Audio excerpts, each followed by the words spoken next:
Hoy vamos a adentrarnos en la vida y el asombroso legado de uno de los gigantes absolutos de la historia, nada menos que Julio César. 2000 años después de su muerte, Julio César sigue siendo el mayor ícono de ambición y poder puro. Su nombre llegó a significar emperador como Kaiser o zar, y su legado ha perdurado siglos en varios continentes. ¿Por qué? ¿Por qué César tenía algo más extraño que el genio militar o la astucia política? Percibió que la República de Roma caía y tuvo la visión de crear algo que la superara por siglos. No solo conquistó territorios, también el tiempo. Sus conquistas, reformas y determinación lo transformaron de hombre a Dios.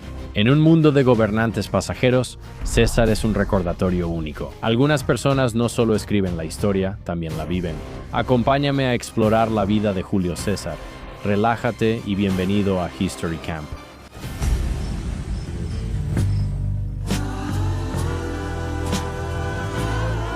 Hola a todos, bienvenidos de nuevo a History Camp. Soy Mark Gagnon, gracias por estar en mi tienda. Cada semana exploramos historias interesantes y controvertidas de todo el mundo y la historia. Así es, aquí hablamos de las personas más locas de la historia, los eventos más locos, todo eso y más, justo aquí en esta tienda. Como siempre, me acompaña mi querido amigo Cristos. ¿Qué onda, amigo? ¿Cómo estás? ¿Todo bien? Así que vamos a hablar de este hombre. Julio César, probablemente has escuchado el nombre Etu Brutus. Lo apuñalaron por la espalda, pero sería un error pensar que el legado de César terminó ahí o que solo por eso lo conoces. Prepárate y piénsalo otra vez. Eruditos y hasta Shakespeare han escrito sobre él. Todos quieren saber sobre el hombre y el mito. Entonces, ¿por dónde empezamos? ¿Qué tal Roma, aproximadamente un siglo antes del nacimiento de Jesús? Y es el corazón del imperio más grande que el mundo había conocido hasta ese momento. Y aún así se estaba pudriendo desde dentro. Quiero decir, la corrupción es rampante, los políticos básicamente compran su camino hacia el poder, los soldados no le juran lealtad a Roma, sino a cualquier tipo rico que pueda, ya sabes, darles algo de dinero. Y esto ahora está creando una atmósfera donde la gente está enojada y en medio de este caos entra un joven llamado Julio César. Es ambicioso, carismático y peligroso. Está por cambiar el destino de Roma. Roma tenía tanta decadencia interna que surgió un vacío, permitiendo que Julio César se elevara. El sistema prácticamente pedía un líder fuerte, casi esperando a alguien lo suficientemente poderoso para remodelarlo, y tal vez a alguien lo suficientemente despiadado como para realmente tener el valor de hacerlo. Así que, básicamente, comenzaremos hablando de esta historia, de cómo el hambre implacable de poder de un solo hombre destrozó esta república de 500 años y forjó un imperio con un emperador real cuyo legado perduraría durante los siguientes 1000 años. Es una saga de triunfos militares, maniobras políticas y traiciones, incluso de amigos cercanos. Y una adicción total al poder. Eso al final le costó la vida a César. Ahora, Julio, este tipo no nació pobre, pero tampoco era rico, ¿verdad? A su familia le gustaba presumir que descendían nada menos que de la diosa Venus. Es una afirmación bastante atrevida, ¿no crees? A los 18 años la sangre divina de César ya casi no importaba, pues casi muere antes de iniciar su historia. Desde joven, Gallo Julio César disfrutaba el riesgo.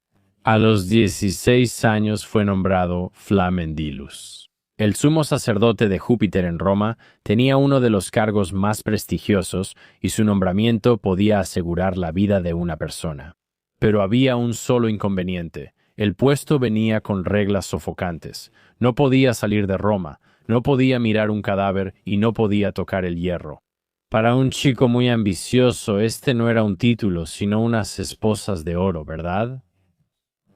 Y luego llegó Sila, este dictador despiadado con gusto por el derramamiento de sangre política. Imagínate, como Stalin, pero con espadas en la antigua Roma. Ahora, Sila mantenía proscripciones. Esto es como una lista pública de personas que quería borrar de la historia.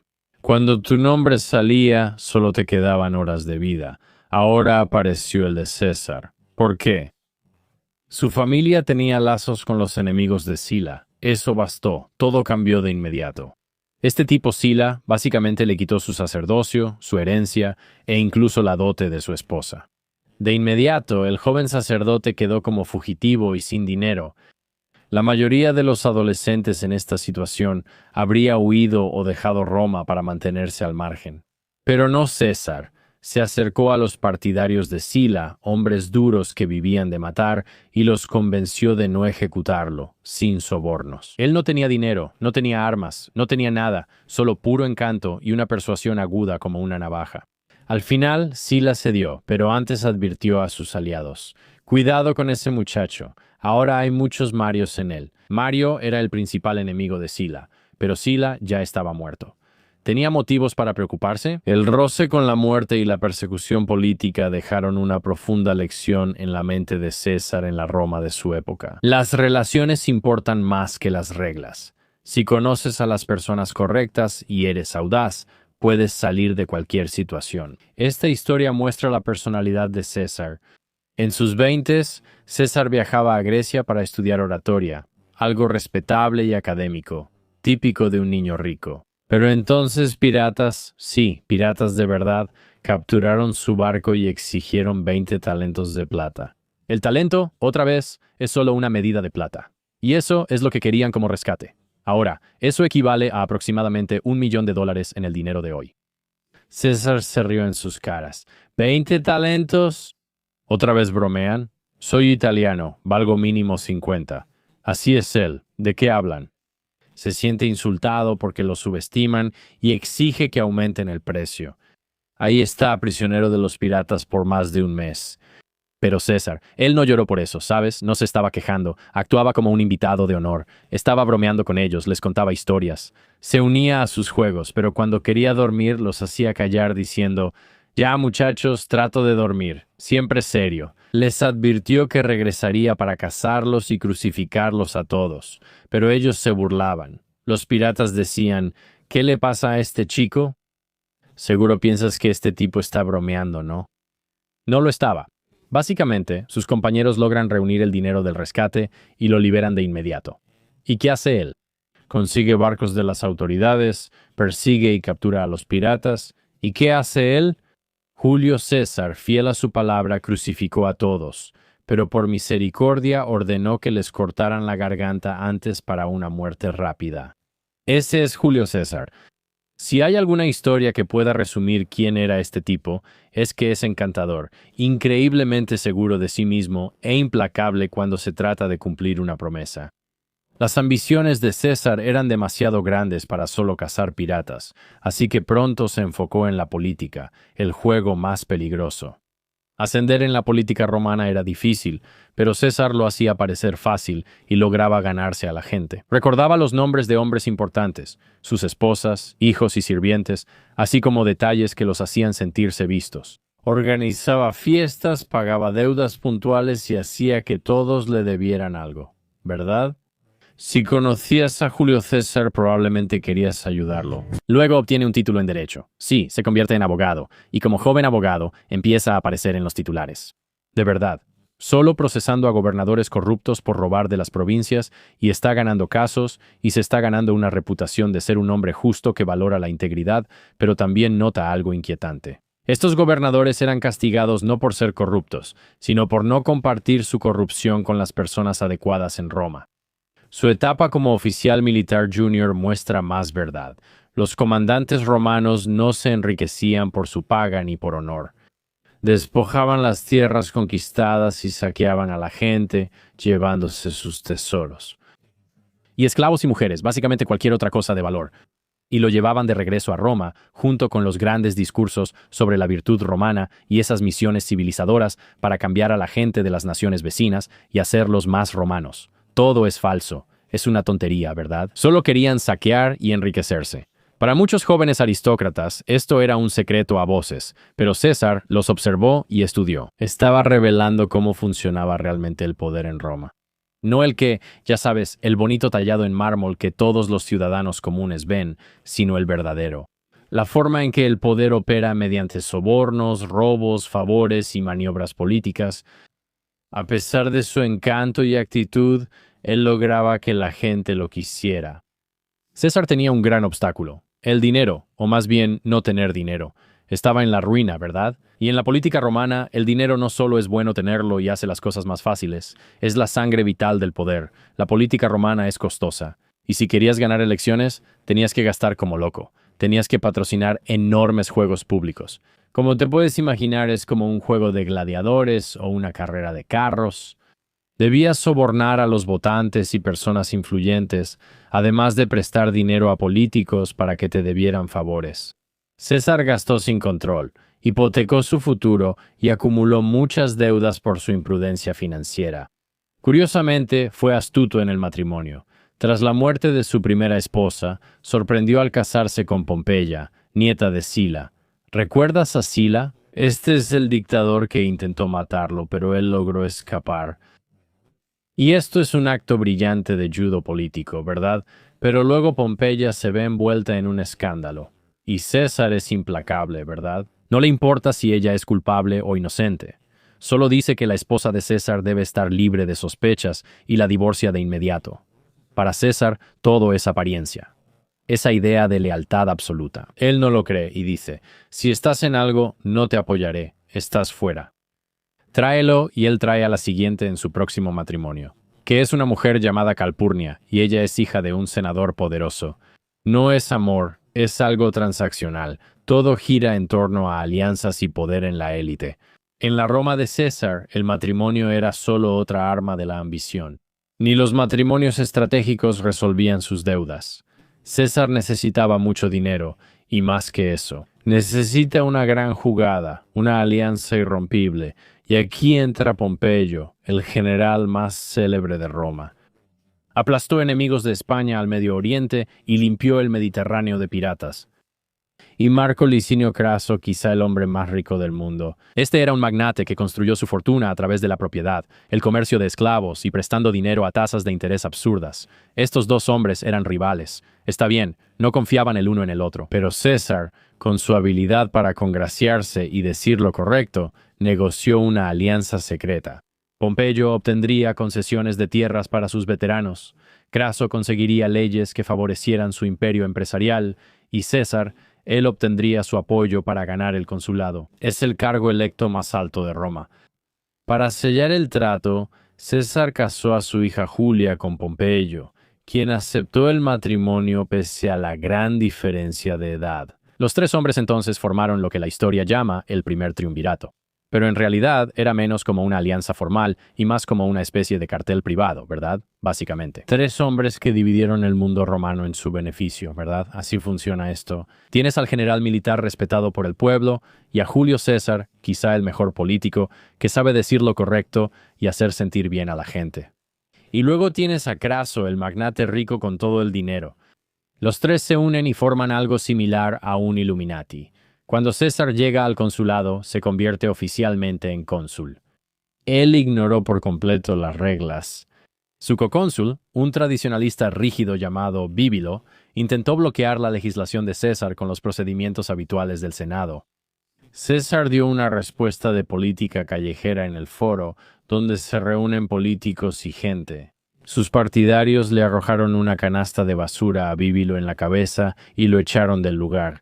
Bíbilo quedó humillado. En gran parte, se retiró de la vida pública por el resto del año y solo emitía proclamas escritas que en su mayoría fueron ignoradas. Y no pasó mucho tiempo antes de que en Roma bromearan diciendo que esos años deberían ser recordados. No como el consulado de Julio César y Bíbilo, sino como el consulado de Julio y César. Todos sabían quién mandaba y dirigía todo. Así, sin oposición ni compartir poder, Julio César impulsó varias reformas populares, redistribuyendo tierras a ciudadanos y generando empleos, además de reformas agrarias sobre acceso a tierras, e incluso perdonó algunas deudas y otorgó la ciudadanía a ciertas comunidades. Y estas son soluciones reales a problemas reales, pero la manera en que lo hizo fue tan revolucionaria como las propias leyes. César evitó el Senado y llevó sus propuestas directo a la Asamblea Popular. Era legal según la ley romana, pero no se hacía por considerarse impropio o políticamente poco astuto. Por casi 4 siglos, el Senado fue el guardián del poder, reuniendo a políticos para tomar decisiones. Y César básicamente derribó la puerta. La aristocracia estaba furiosa, pero no podía hacer nada. César tenía el apoyo del pueblo, los veteranos de Pompeyo y las tropas. Craso tenía una máquina que le generaba toda la riqueza que necesitaba. Con su año como cónsul terminando, César estaba por obtener algo que lo haría más peligroso que cualquier ley o alianza: su propio ejército. Leales no solo a Roma, sino personalmente leales a César. Ahora, cuando César terminó su mandato como cónsul, consiguió lo que parecía ser el siguiente paso cómodo, ¿verdad? Ahora era el gobernador de la Galia. Esta región incluía la actual Francia, Bélgica y partes de Alemania y Suiza. En teoría, era el trabajo perfecto, ¿no? Como senador o gobernador en la Galia, recaudabas impuestos y resolvías disputas. Quizá haya una escaramuza o rebelión que debas frenar. Pero también puedes usar tranquilamente las ganancias para ir reduciendo la montaña de deudas en la que tuvo que meterse para convertirse en cónsul en primer lugar. César no actuaba en silencio. Hizo de la Galia el escenario de la campaña militar más asombrosa que Roma había visto. Así que, durante los siguientes 8 años, estuvo en constante movimiento, luchando y marchando, construyendo y conquistando, hasta que controló un territorio más grande que la Francia actual. Y César no atacaba tribus al azar, tenía un don para alternar entre la defensa y el ataque, y todo comenzó realmente con los helvecios. Los helvecios eran una tribu migratoria.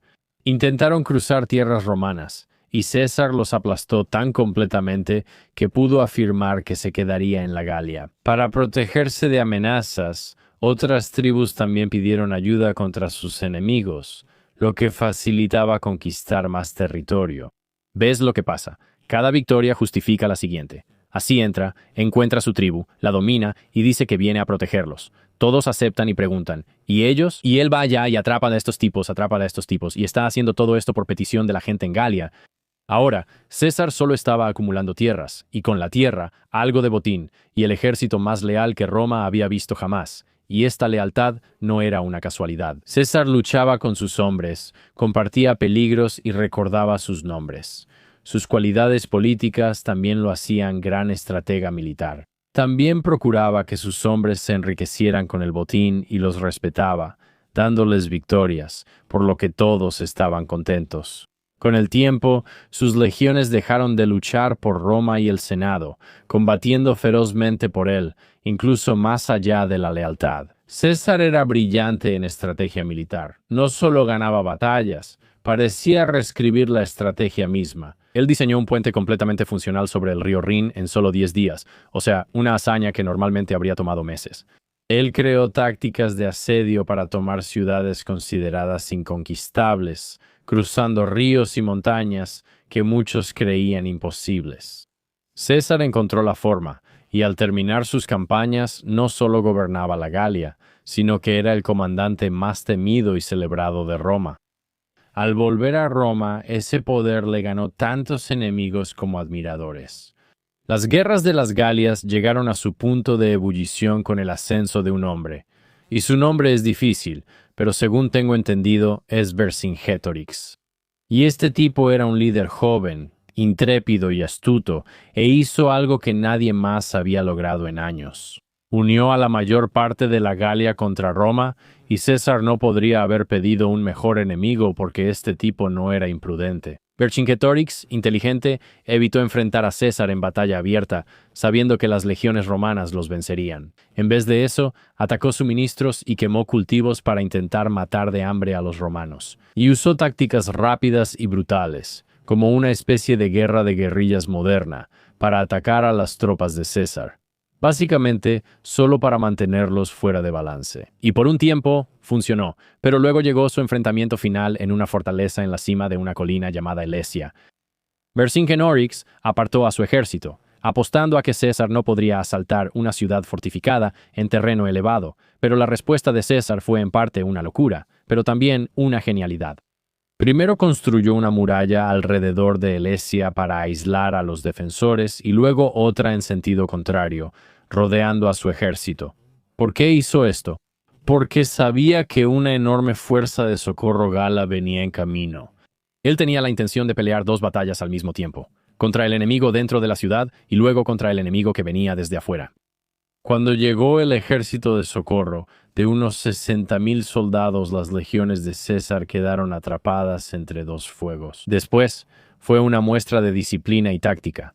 Los romanos defendieron la muralla interior ante los asaltos desesperados de este tipo. Vercingetorix mientras repelían ola tras ola de ataques desde el exterior, y contra todo pronóstico, los hombres de César no se rindieron. La fuerza de relevo colapsó y Vercingetorix, al ver la situación desesperada, se rindió para salvar a su gente de una masacre. Así, la última gran resistencia en la Galia cayó. César luego inmortalizó estos hechos en sus escritos Las Guerras de las Galias. Este antiguo memorándum militar, que básicamente encapsula el pináculo de estas grandes tácticas militares realizadas en esa época, está escrito en tercera persona. Como César hizo esto y aquello, eso lo convirtió en, ¿sabes? En lugar de ser una figura legendaria, no era un hombre presumiendo victorias y demás. Simplemente como este conquistador mítico que pudo hacer, ya sabes, lo impensable. Aunque ya tenía la Galia, Roma se le escapaba de las manos. El Senado temía que la siguiente campaña de César fuera contra ellos. Mientras César concluía la conquista de la Galia, surgieron problemas. En el este, el rey Farnaces II del Ponto, hijo del antiguo enemigo de Roma, Mitrídates, vio su oportunidad con Roma. Distraído, intentó recuperar los territorios perdidos por su padre. César respondió sin dudar, como era de esperarse. No hubo campaña ni estrategia. Marchó con sus tropas, miles de hombres, cientos y miles de kilómetros desde la Galia hasta Asia. Minor derrotó a Farnaces en Sela y acabó la guerra en 5 días. Informó al Senado en solo 3 palabras. Probablemente las has escuchado. Veni, vidi, vici, vine, vi, vencí. O sea, ¿qué frase? Imagina que acabas de conquistar la Galia. Oyes que alguien intenta recuperar territorio en el este. Y piensas, está bien, vamos. Golpeamos a ese tipo y luego decimos a los ciudadanos de Roma, llegué, vi y lo conquisté. Es la frase perfecta de César, ¿no? El mensaje es lo que hicieron, rápido, decisivo y con estilo. También es propaganda deliberada, hecha para impresionar a los enemigos de Roma y recordarle a la gente que César es, perdón mi italiano, intocable. Sus victorias no son solo eso. No son solo conquistas, es leyenda. Al terminar las campañas galas, César se convirtió en algo inédito para Roma. Un hombre con dinero, soldados y popularidad para dominar totalmente el Estado. 8 años de saqueo lo hicieron realmente rico. Pudo pagar sus deudas y le sobró un poco, ya sabes, para quedarse con algo. Sus legiones, ya veteranas y devotas, se enriquecieron con él al conquistar. No le debían lealtad a Roma, era como, ya sabes, Roma está bien, somos romanos, pero realmente nos gusta César porque él nos respalda, lucha con nosotros, nos hace ganar y nos paga a todos. Así que su reputación rivalizaba con la de los míticos fundadores de la República. Y eso debería ser aterrador para tus enemigos políticos. O sea, en este punto es imparable, ¿verdad? Lo ven como una amenaza existencial para la República y para su propio poder. Sabían que no podían dejarlo volver a la política romana con ese ejército y prestigio, así que era momento de detenerlo. El Senado, liderado por radicales como Catón el Joven, exigía que César volviera a Roma como ciudadano. Básicamente decían, oye, renuncia a tu mando y quiero que enfrentes un juicio por tus acciones controvertidas durante tu consulado. En política romana, eso es una sentencia de muerte. Sin cargo, no tendría inmunidad, ejército ni protección ante rivales que buscan destruirlo o matarlo. César propuso que le permitieran postularse otra vez para cónsul. Mantuvo el mando de su ejército solo para asegurar una transición pacífica, como otros generales que tuvieron acuerdos similares, ¿verdad? Básicamente está diciendo, miren, no confío en ustedes. No puedo entrar en esta situación sin pensar que ustedes van a matarme. Así que déjenme entrar con mi ejército y toda la gente que me quiere. Y hagamos esto, ya saben, con calma y como adultos, ¿verdad? Y sus enemigos simplemente se negaron. No se trataba de legalidad, era solo miedo. Sabían que una vez que César regresara a Roma con su popularidad, su riqueza y sus soldados, el viejo orden no sobreviviría. Mientras tanto, Pompeyo, antes aliado de César, ahora iba en sentido opuesto. Craso, el rico, murió. Y sabes, esto de alguna manera rompió el equilibrio de este primer triunvirato de estos 3 hombres que gobernaban. Pero la tragedia fue más cercana. Julia, hija de César y esposa de Pompeyo, murió en el parto. Su muerte básicamente rompió el lazo personal que mantenía intacta esta alianza. Pompeyo apoyó al Senado y defendió el derecho público de Roma. Como gran líder militar, recibió poderes de emergencia para enfrentar la amenaza. A César le dijeron: vuelve sin ejército o serás destruido. Manténlo y serás enemigo del Estado. Tú decides, ¿ok? Entre suicidio político y guerra, ¿qué crees que elegirá César? Exactamente. Ahora hay un río pequeño y poco profundo en el norte de Italia llamado Rubicón. Probablemente has oído hablar de él, ¿verdad? No es un río particularmente grande, ¿sabes? No es tan impresionante geográficamente, pero simbólicamente es de los ríos más importantes. Marca el límite legal entre la provincia de Galia de César y la propia Italia, según la ley romana. Es una línea que nunca cruzas con un ejército. Hacerlo es el punto de no retorno, ¿verdad? Si cruzas el Rubicón con tu ejército, no me importa quién seas. Estás declarando la guerra a Roma y al pueblo romano. ¿Y qué hace César en un frío día de enero del año 49 a.C.? César llega a ese río con una sola legión, la 13ª legión, y se detiene en la orilla y los hombres están esperando ahí, y él sabe exactamente lo que significaría cruzar ese río. Esto es una guerra civil, ¿verdad? O sea, este tipo es parte de la infraestructura política de Roma y ahora está entrando hostilmente con su propio ejército que le es leal a él. Esto es una guerra civil, el colapso político de Roma y la muerte para todos, sean aliados o enemigos. ¿Quién sabe? Ahora, Setonio, un historiador, nos dice eso. César guardó silencio un momento, luchando con su decisión, antes de murmurar las palabras que resonarían durante 2000 años. A él y a la suerte está echada. Entonces espoleó a su caballo y entró al agua. El Rubicón no era solo un río ese día. Fue en ese momento cuando César dejó de ser un político, o solo un cónsul, o un tipo que solo hacía reglas. Se volvió un revolucionario con el destino de Roma, el suyo o ambos en sus manos. La apuesta de César parecía una locura en papel. Con solo 20.000 hombres, Pompeyo cuenta con más tropas, dinero y el apoyo total del Senado romano, pero César sabe que los números no decidirán la guerra. Las guerras suelen definirse por más factores: psicología, velocidad, sorpresa y propaganda. Desde el inicio, su campaña fue una lección de guerra política. Siempre actúa como libertador, no conquistador. Sus soldados pagan suministros, protegen civiles y liberan ilesos a enemigos capturados. Esta clemencia, ya sabes, el término clemencia, esta misericordia, sorprende a Roma, donde las guerras civiles históricamente han sido brutales, sangrientas y vengativas. César llega casi pareciendo, ya sabes, como: oye, este tipo está tratando de ayudarnos. Mientras tanto, Pompeyo comete un error crítico, este paso en falso que definiría todo el conflicto. En lugar de defender Roma, Pompeyo y el Senado entran en pánico. Abandonan la ciudad y se dirigen al sur para reagruparse y reunir fuerzas, quizá en el sur o el este. Vamos a ver qué sucede. Para el público, parecía más un acto de pánico que una estrategia.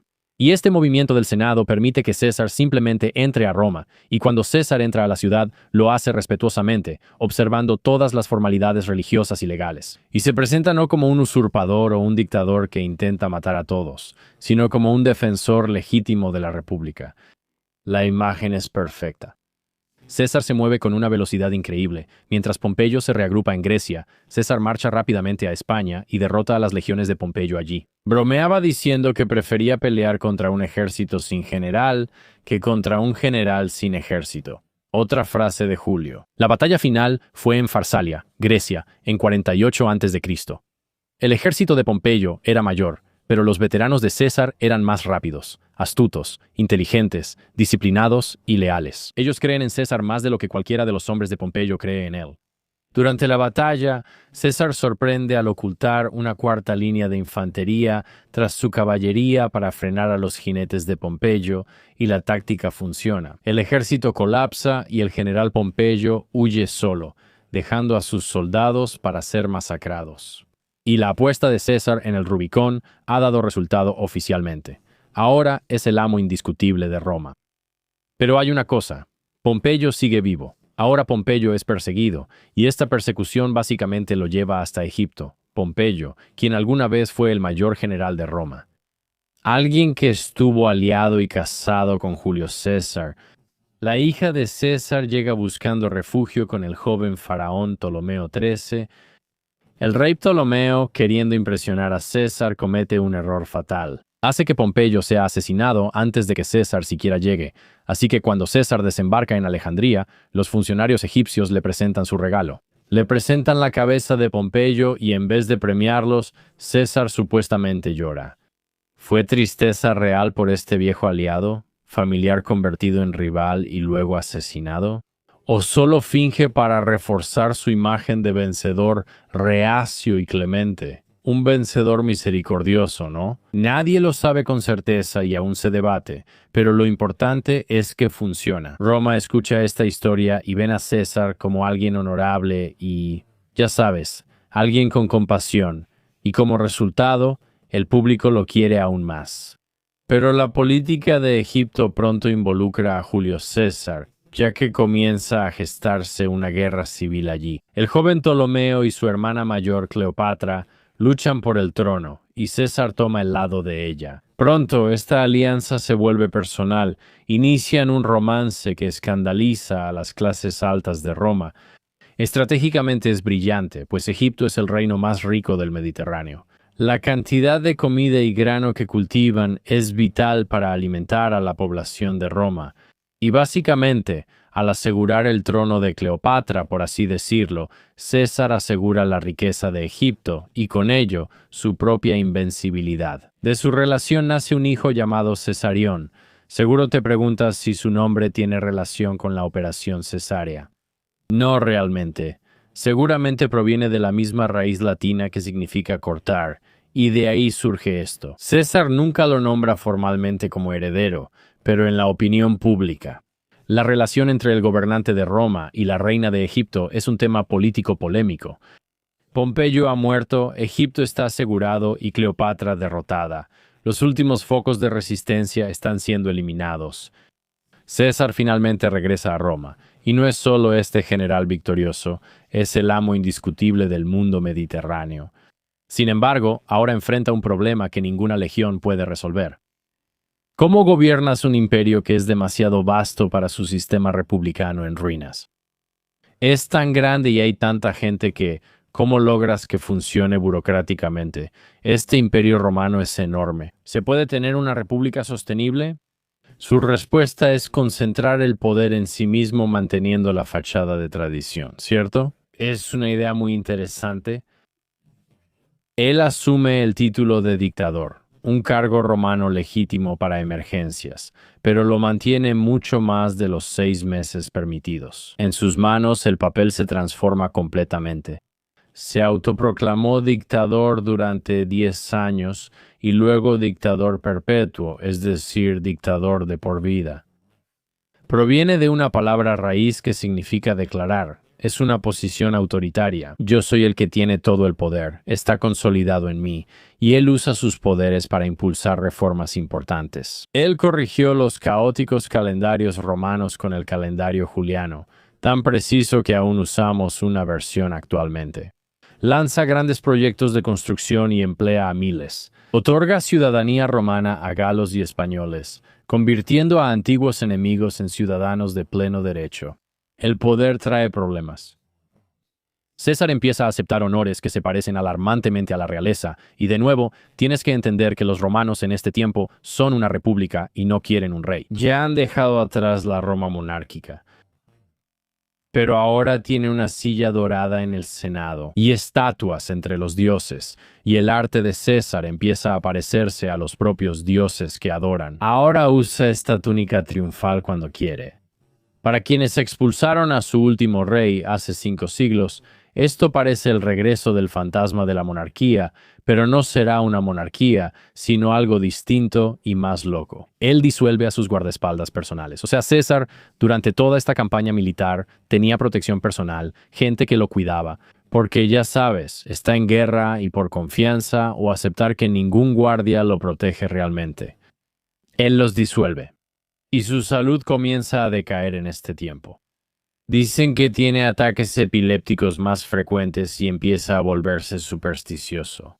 Lee presagios y consulta con videntes y adivinos, Y quizás lo más peligroso fue que perdonó a quienes pelearon contra él en la guerra civil, como Bruto y Casio, incluso los reincorporó al Senado. Suena noble, casi divino, pero los hombres que perdonó lo recuerdan bien. Quizás sonríen en el Senado, pero en realidad están furiosos. Las figuras principales eran dos respetados senadores, Marco Bruto y Gayo Casio, que se reunían en conversaciones susurradas, al margen de todo. Y Marco Bruto no era un político común. Él descendía de un hombre, Lucio Junio Bruto, que 5 siglos antes ayudó a derrocar al último rey de Roma, Tarquinio el Soberbio.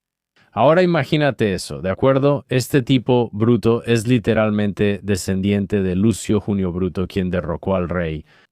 Ahora ese legado pesa sobre él y está pensando en esto, y sentía un deber personal de defender la república de esta tiranía, de una persona que llega y se declara dictador de por vida.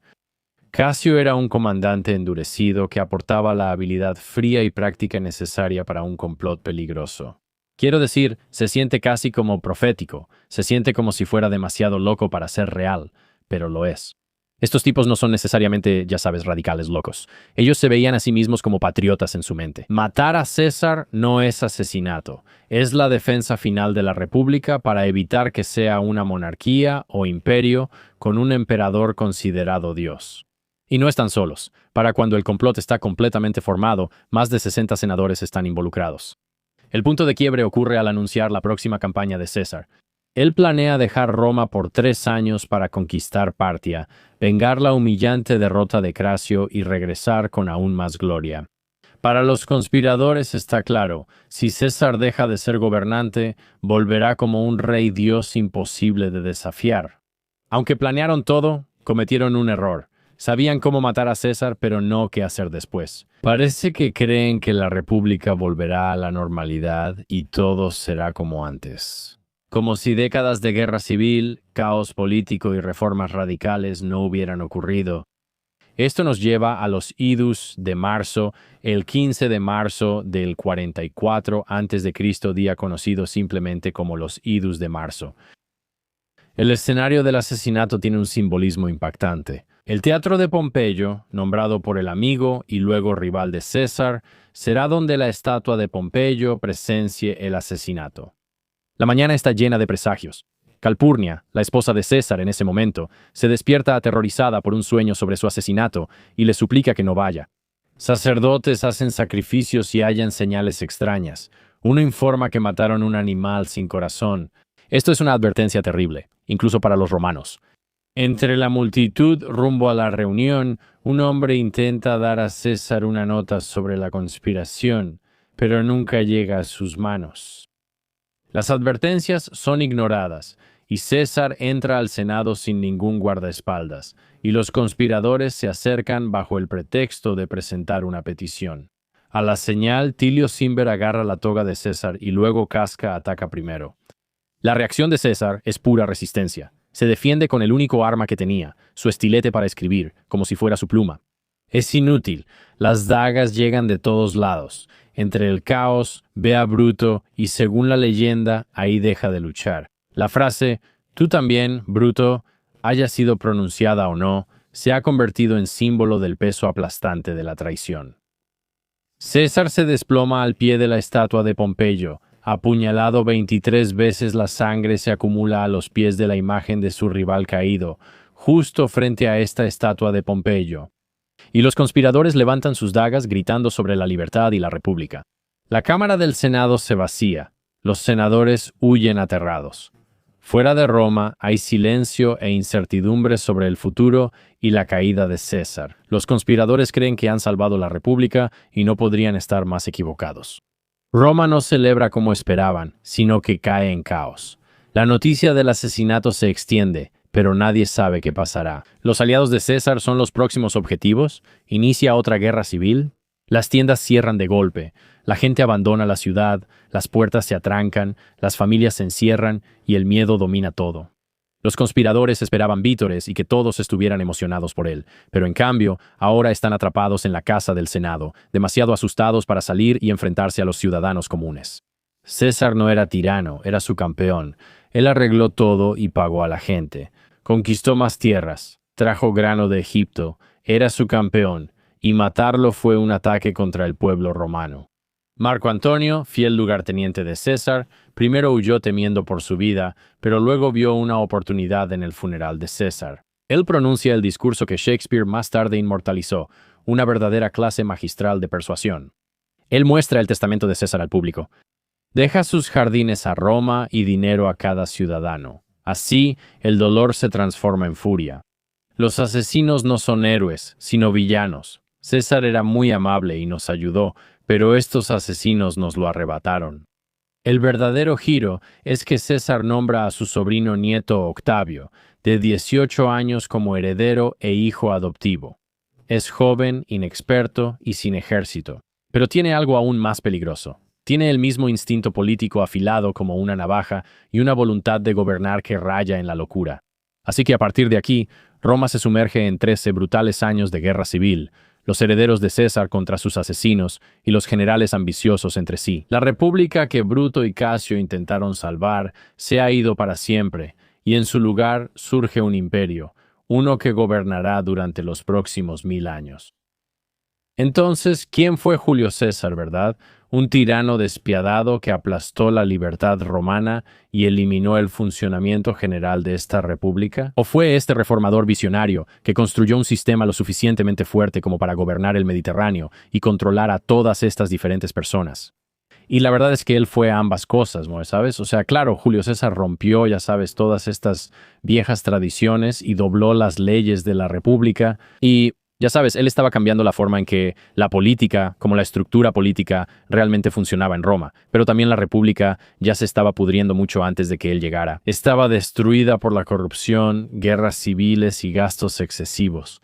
Gobernar el imperio como ciudad-estado no funcionaba. El genio de César fue darse cuenta de que el viejo sistema no podía sobrevivir, o al menos él no quería que sobreviviera, o no quería reformarlo, y trató de reemplazarlo. Y sus reformas. El calendario juliano, la ciudadanía a forasteros, proyectos de trabajo y alivio de deudas abordaron problemas reales que otros políticos, por corrupción, no enfrentaron. Pero está el lado oscuro. César pensaba que solo él podía salvar Roma, y eso lo aisló y volvió un autócrata, justo lo que la República buscaba evitar. El hombre que inició como campeón del pueblo acabó rodeado de enemigos en el Senado y su vida demostró esa peligrosa verdad, ¿cierto? Las instituciones democráticas son frágiles y colapsan rápidamente cuando alguien decide que las reglas ya no se aplican a ellos. Y esta república había existido durante 500 años, y un hombre con brillantez militar, astucia política y muchísima ambición la derribó. Su propio nombre es el título. En varias culturas, Kaiser y Zar vienen de Julio César, y su historia es una advertencia grabada en la historia sobre cómo la promesa de un liderazgo fuerte puede inspirar a muchos, y potencialmente destruir a quienes realmente lo consiguen. Este joven, que apenas escapó de la purga de Sila, terminó siendo cuya muerte selló el destino de la República. El general que conquistó la Galia dio a futuros emperadores la herramienta para dominar el mundo, pero fue asesinado por quienes confiaba. Y esa es la mayor ironía de César. Es uno de los fracasos más exitosos de la historia, de alguna manera, ¿no? Decía servir a la República, pero en su lugar la reemplazó para siempre. Y al final obtuvo exactamente lo que quería, la inmortalidad, solo que no de la manera en que él alguna vez imaginó. Y eso, damas y caballeros, es la vida de Julio César. Quiero decir, realmente un tipo fascinante. De verdad, qué hombre. Estuvo con Cleopatra, conquistó la Galia, regresó, cruzó el Rubicón, venció a Pompeyo, un amigo que luego se volvió enemigo. O sea, el tipo lo hizo todo. Qué historia tan fascinante. Es una idea interesante, ¿no? ¿Qué es lo mejor para el pueblo? ¿Lo que la gente quiere o lo que cree querer? ¿Es un buen dictador que sea amable? ¿O eso establece un precedente incómodo? Piensas en Estados Unidos, ¿no? Somos una república, la gente vota y tenemos gobernadores y senadores que nos supervisan. Incluso si tuviéramos un gran monarca que llegara y todos lo amaran, no querría una monarquía. Entonces, en cierto modo, apoyarías a Bruto, quien mató a este hombre para preservar el orden político. Pero en realidad no idearon un plan B. Lo matan, pero luego no dicen realmente, está bien, vamos a reformar el Senado y así es como van a funcionar las cosas. Creo que quizá la mayor lección aquí es que si tienes una república, no puedes caer presa de la corrupción y la manipulación. Eso fue lo que hizo que la gente quisiera a Julio César, ¿sabes? Al devaluar lo que realmente significaba la república y ser tan corruptos que las necesidades del pueblo no se satisfacían, la gente pasaba hambre, estaban sobrecargados de impuestos y el gobierno solo les imponía cargas. Entonces dijeron, ¿sabes qué? Al diablo con el gobierno. Aceptaremos lo que sea que nos ofrezcan. Y luego llega un gran rey que simplemente usurpa todo y lo convierte, ya sabes, en una dictadura. Durante los siguientes, no sé, cientos de años. Creo que esa es la lección más importante. Si estás dirigiendo una república, tienes que cuidar al pueblo. No puedes perder de vista cuál es el propósito de la república, que es ayudar a las personas a las que estás destinado a gobernar. Y es un trabajo difícil, pero alguien tiene que hacerlo. Cristos, ¿tú qué piensas? ¿Tú qué piensas? ¿César mejor gobernante o mejor ensalada? Yo diría mejor corte de cabello. Ah, claro, un saludo a todos mis mexicanos que están escuchando. No, creo que él probablemente es mejor. ¿De dónde viene la ensalada César? ¿Puedes averiguarlo rápido? Creo que fue porque a Julio César no le gustaban los tomates. No hay manera de que eso sea cierto. Me niego a creerlo. ¿Acabas de inventar eso o siquiera eso? Oh, He escuchado eso antes. no puede ser, seguro es del casino de César o algo así. No hay manera de que eso sea realmente lo que es. ¿Tenemos algo? Fue inventada en Tijuana, México, en 1924 por el restaurantero italo-estadounidense César Gardini. Fue creada por César Gardini. Mira, los mexicanos son los verdaderos Césares, Camín, ¿sabes? Tienen el corte y la ensalada César. Los italianos son los únicos que tienen un solo César, ya sabes, Julio o como se llame. Además, si alguien quiere aprender más sobre este tipo de cosas, tuvimos una entrevista con Ricardo Teverson en el canal principal. Sí, pondremos el enlace en la descripción. Y el doctor José Manning, nuestro buen amigo. Tenemos muchos episodios sobre historia helenística, romana y griega. Los enlaces estarán en la descripción. Gracias por sintonizar otro episodio de History Camp. Este es mi intento de entender lo que ha pasado para comprender lo que sucederá. Acompáñenme, suscríbanse y nos vemos la próxima semana para otro episodio de historia. Gracias a todos, nos veremos en el futuro para hablar del pasado. Paz.